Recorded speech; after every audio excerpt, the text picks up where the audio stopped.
Bonjour, bienvenue dans le podcast qui te fait connaître les médecines douces et ses visages. Je m'appelle Clara et je viens de lancer Sens, la première marque de cosmétiques inspirée des médecines alternatives. Ma mission est de vous renseigner sur toutes ces méthodes holistiques, mettre en lumière les praticiens du bien-être et vous prouver que la beauté résulte de deux facteurs, le bien-être et les soins. Bonne écoute! Bonjour Kelly, je suis super ravie de te recevoir aujourd'hui sur le podcast de Sens. Ce mois-ci, on parle de naturopathie.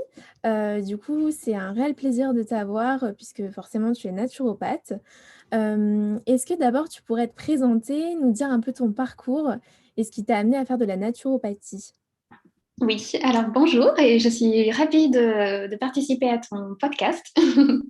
Je suis naturopathe donc à Bordeaux et depuis quelques années maintenant. Et à l'époque, disons que j'ai décidé de me lancer dans la naturopathie parce que j'avais beaucoup de problèmes de santé et heureusement, je me suis retrouvée une passion en fin de compte en réalisant des recherches, en fait, tout simplement pour aller mieux dans mon corps.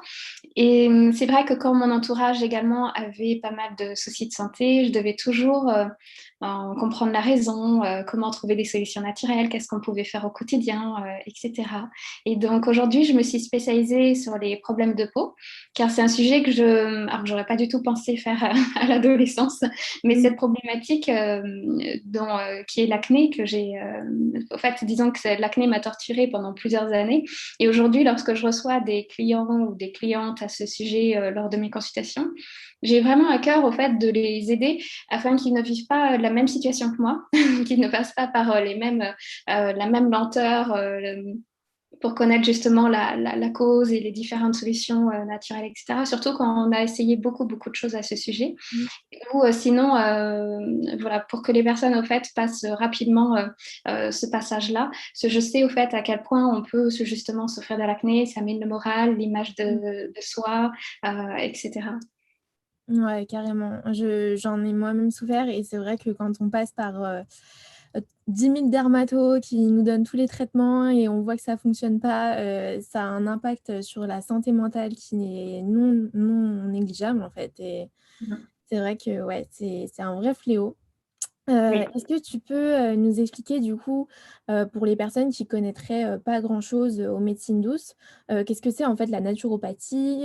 Quel levier en fait ça active pour régler un peu les maux, du quotidien et les maux un peu plus, ancrés?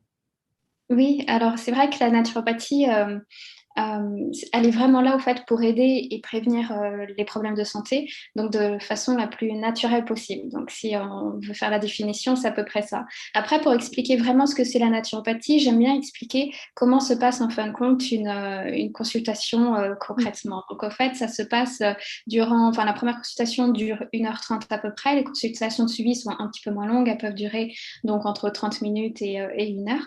Au départ, on va poser beaucoup de questions sur l'organisme. Alors, j'aime bien appeler ce moment-là un petit rayon X parce qu'au fait, on va faire un petit bilan des points forts et des points faibles de chacun, au fait, pour justement que ça puisse nous donner, nous, en tant que naturopathes, les meilleures indications possibles.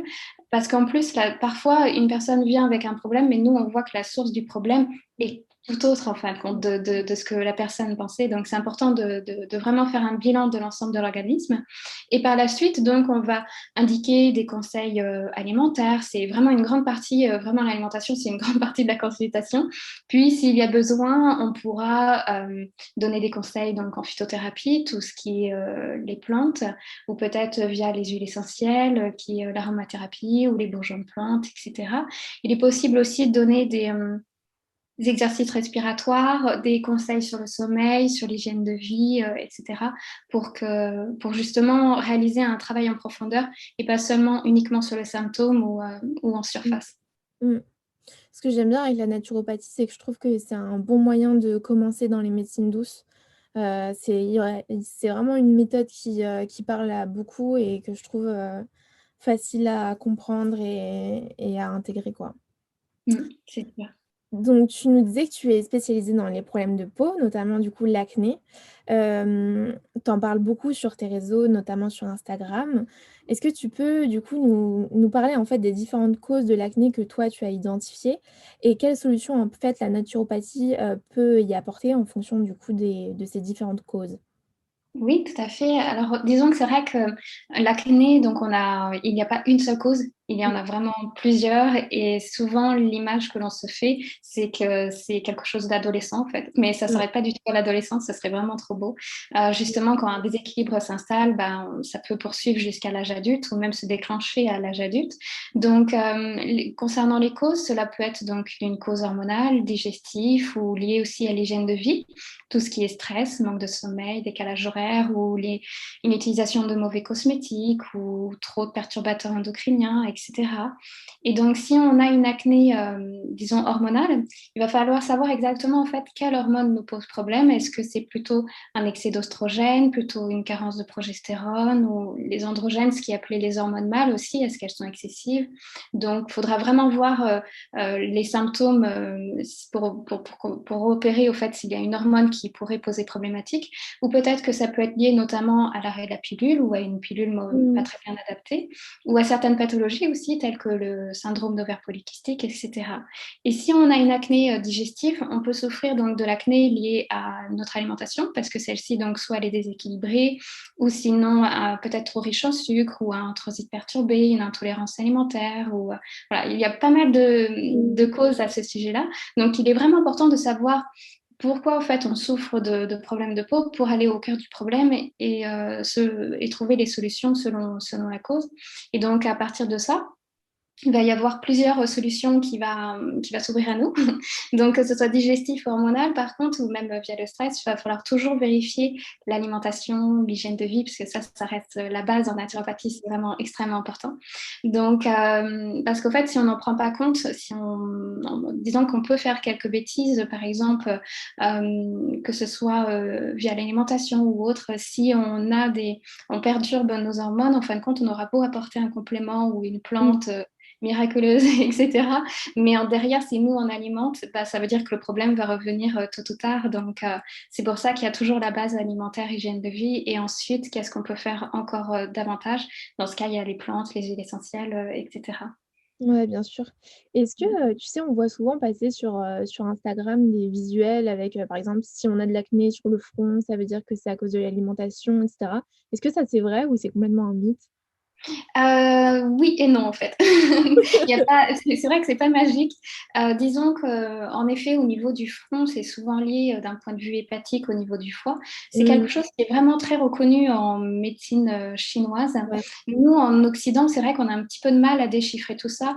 Surtout que par exemple en médecine chinoise, donc on dit souvent que l'acné au fait au niveau hormonal, donc ça peut être au niveau du front, mais notamment autour de la bouche. Alors que nous, en Occident, c'est vrai qu'on sait très bien qu'une acné hormonale, ça peut aussi être au niveau du cou, au niveau de la mâchoire, ça peut être beaucoup plus étalé que uniquement autour de la bouche. Mais c'est vrai que c'est assez caractéristique autour de la bouche d'avoir une acné hormonale, Mmh. alors que c'est vrai que l'acné digestive, elle est un petit peu à part, elle peut vraiment se manifester sur l'ensemble du visage, même si c'est la plupart du temps au niveau des joues, ça peut même être qu'une seule joue ou l'autre, enfin voilà, une joue Mmh. qui domine et une autre un peu moins.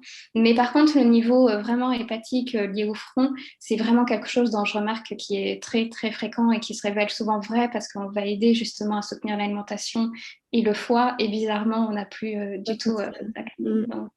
Mais c'est vrai qu'en fait ça reste des pistes, ça reste des pistes, mais c'est pas quelque chose non plus auquel il faut se dire bon bah j'ai de l'acné à cet endroit-là, ça veut dire que j'ai Ouais. ça. Voilà, il faut pas non plus s'arrêter à cette signification-là.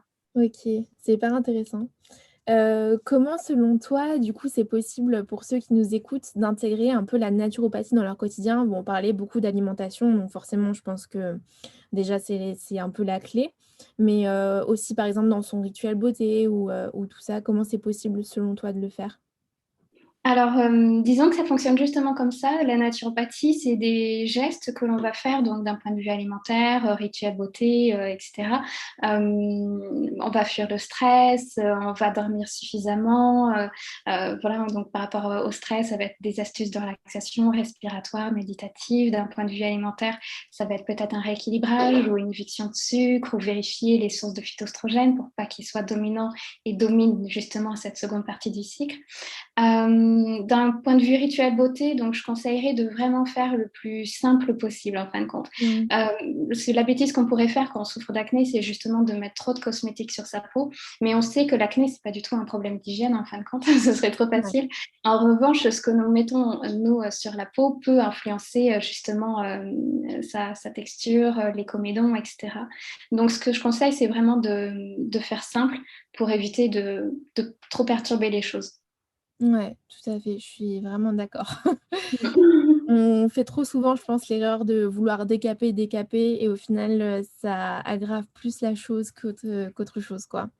Tout à Mmh. fait, parce que c'est vrai qu'en réalisant trop de gommage, trop de max, etc., en fait, la peau va créer sa propre défense Mmh. en créant un excès de sébum, et ce qui fait que déjà, si on a un excès de sébum, en fin de compte, on va se retrouver pire, en fin de compte. Donc, et on va alimenter cette situation-là. Alors que si on ferait beaucoup plus simple, vraiment pour les personnes, disons, alors si on a vraiment un excès de sébum, parce que c'est son type de peau, on a la peau grasse, ce que je conseille, donc, c'est à peu près 1 ou 2 masques au gommage par semaine, vraiment maxi. Et puis en revanche, si on a la peau sensible, plutôt une fois tous les 15 jours, par exemple, juste ou même une fois par mois, vraiment, si on a la Mmh. peau très sensible. C'est vraiment Il faut vraiment penser sa peau comme des petites cellules, en fin de compte, et qu'il Mmh. faut vraiment aller en douceur. Ouais, tout à fait et puis écouter les besoins, quoi. Mmh. Tout à fait. Tu es en train de développer, du coup, ton site internet, donc qui s'appelle naturelacnesolution.com. Est-ce que tu peux nous expliquer ce que c'est exactement? Comment ça t'est venu l'idée, en fait, de faire tout ça? Oui, alors disons que j'ai eu le déclic en effet il y a pas si longtemps que ça. Disons que j'ai toujours eu en consultation justement des personnes souffrant de problèmes de peau vraiment depuis le début de mon métier, parce que c'est vrai que j'avais créé un blog il y a déjà quelques années et auquel les personnes se retrouvaient, donc venaient me voir en consultation. Mais je voulais aller encore plus loin en fin de compte, parce que je trouve vraiment qu'il manque d'informations à ce sujet, sur Mmh. le sujet de l'acné, sur toutes les causes possibles, sur les solutions, les bêtises que l'on peut faire aussi d'un point de vue plante, phytothérapie, etc. Parce que des fois, il y a des contre-indications. Donc voilà, moi, c'est des recherches que j'ai fait au fait depuis depuis qu'Internet existe, au fait, depuis l'âge de mes... J'ai souffert de l'acné depuis mes 13 ans, donc je sais pas, après l'Internet est peut-être arrivé, je me rappelle plus, mais dans les années 2000, et ce qui fait qu'au fin de compte, j'ai lu des tonnes de livres, j'ai fait des tonnes de recherches, je suis allée sur des forums, etc. Et je me rends compte qu'aujourd'hui, il y a encore des personnes qui font ce même chemin-là exactement et qui n'existent pas au fait euh, disons, de ressources vraiment fiables Et et visible, vraiment des choses concrètes, très faciles à comprendre, etc., dans un même lieu. Donc, c'est ce que je souhaite faire. C'est un site vraiment qui regroupe toutes les causes, toutes les solutions, et notamment, il y aura un guide pratique qui va répertorier toutes les plantes, toutes les huiles essentielles qui peuvent justement soit améliorer nos hormones ou les perturber selon dans quel profil nous sommes. Il y aura aussi une boîte à outils, tout ce qui est recettes alimentaires, cosmétiques, perturbateurs. Il y aura un forum et des lives aussi pour vraiment mettre tout ça en place. Parce que l'acné, c'est vraiment un sujet extrêmement complexe. Donc voilà, mon objectif, c'est de recouper tout ça dans un endroit et de partager toutes mes informations. Je ne vais rien cacher, voilà, il n'y a pas de solution miracle. C'est juste que chacun est unique et c'est vrai que ça demande à approfondir la situation. Donc, normalement, ça devrait sortir en avril. Donc, je croise les doigts en attendant. Donc, sur Naturel Acné Solution, il y a le blog et le podcast pour avoir des informations accessibles. c'est trop bien, ça sort dans pas très longtemps, du coup, tu es pas trop stressée, ça va? Je l'étais, mais là, j'arrive justement, disons que je l'étais jusqu'à intégrer toutes les informations parce que c'est vrai que ça fait 1 an donc, que j'écrivais, donc il y avait à peu près 500 pages, mais c'est des pages Word. Et après, quand on met ça sur Internet, ça n'a pas du tout la même vision. Donc, c'est des choses qu'il faut rechanger, on lit plein de fois les choses, etc. Donc, c'est vrai que c'est un travail énorme, mais c'est un vrai plaisir de le faire. Et quand là, maintenant, je commence à voir les premiers résultats vraiment visuels, c'est plutôt cool. Disons que Ouais. c'est un côté créatif aussi qui est agréable à réaliser. Ouais et puis c'est aussi le travail, que tu fais depuis tellement longtemps qui est, mis à plat, quoi, donc ça doit être, super Exactement. gratifiant, ouais. Tu Ouais. travailles toute seule sur ça ou tu as un graphiste? Oui, alors je me fais aider en effet par Ouais, une agence de communication parce que c'est sûr que je connais pas du tout les c'est langages énorme. HTML, Ouais, etc. ouais. Donc, en effet, il y a deux personnes qui me suivent à ce sujet pour justement me soutenir et puis surtout pour plus tard aussi, parce qu'il y aura forcément des petits problèmes techniques, donc que Mmh, je pourrais peut-être pas me débrouiller toute seule. Et je mmh. voulais surtout aussi que ce soit bien sécurisé, etc. Parce qu'aujourd'hui, voilà, c'est devenu complexe tout ça. Donc, c'est Ouais. pas un simple blog. Voilà, il y a pas mal de choses à l'intérieur. Bien sûr. Ce sera, sous forme d'inscription mensuelle ou ça va fonctionner comment? Alors, ce sera plutôt un paiement vraiment une seule Ouais, fois. Et puis, les personnes auront accès sur un an ou à vie sur toutes les informations. trop bien. Je vais essayer de proposer divers modules justement pour que ça puisse correspondre à plusieurs, euh, plusieurs profils et selon la demande aussi, parce que certaines personnes veulent juste avoir quelques informations sur l'acné, d'autres c'est encore un petit peu plus profond. Donc Mmh, voilà, je ne veux pas non plus faire perdre les gens non plus avec trop de données. Donc voilà, ouais. on peut aller aussi étape par étape. Voilà, il y aura plusieurs façons de voir cette plateforme-là. OK, super. Bah, j'ai hâte de voir, écoute, ça a l'air super cool. Et du coup, la traditionnelle, question de fin du podcast, quel est ton mantra? Oui, alors mon mantra, disons que, alors j'en ai pas vraiment en fait, j'ai pas vraiment de mantra, Ouais, mais je me pose souvent la question, en fait, c'est pas vraiment une question, mais c'est un mot, en fait, je me pose souvent le mot pourquoi. En fait, c'est un simple mot, mais qui va faire toute la différence pour moi. Le fait de me demander, au fait, pourquoi, ça, c'est une situation, en fait, ça va me donner une réponse, au fait, un objectif à atteindre. Est-ce que je le fais? Est-ce que je le fais pas? Est-ce que ça vaut le coup de le faire? mmh, etc. Et donc, en fait, ça va m'apporter des réponses et ça va me prendre un petit peu de recul. Et souvent, ça va me débloquer d'une situation parce que justement, je vais découvrir en fait la raison du pourquoi et ce qui fait que ça va pouvoir m'aider à avancer alors que ce soit pour des choses professionnelles, mais aussi personnelles, etc. mmh, trop bien. Bah, écoute, c'était super intéressant. Merci beaucoup. C'était vraiment trop bien de te recevoir sur le podcast et puis, bah, j'espère qu'on aura l'occasion de se rencontrer un jour. Avec plaisir. Je te remercie pour ta proposition et c'était un plaisir de discuter ensemble. Merci d'avoir écouté le podcast Vous êtes sensationnel. N'hésitez pas, s'il vous a plu, à lui donner 5 étoiles par exemple sur les plateformes de podcast. Moi je vous embrasse et je vous dis à très vite. Bye bye.